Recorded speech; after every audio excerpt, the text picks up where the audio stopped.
Hi, Mark. Did you have a nice holiday? Yes, it was fantastic. It was an activity holiday, you know. Yes, I remember. It was in Scotland, wasn't it? Well, I wanted to go to Scotland, but that holiday was fully booked. I had a choice between Wales and Ireland, so I chose Wales. Oh, right. Did you go with your parents? No, the holiday is just for kids. I went by myself, but I soon made friends. Oh, so what activities did you do? Oh, many different things like horse riding and hiking. We even did whitewater rafting, which I definitely enjoyed the most. Did you stay in a hotel? No, the activity centre has tents and little wooden chalets. I shared a chalet with 4 other boys. It was great, much better than a hotel.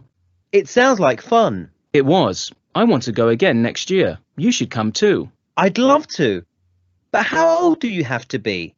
I'm only 13. That's okay. Some of the kids were only 11 or 12. You just can't be older than 16. Oh, that's good. Is the holiday expensive? Not really. For 1 week it was £150 for the accommodation and food, and £200 for all the activities. So that's only £350 altogether. Oh, that's not bad.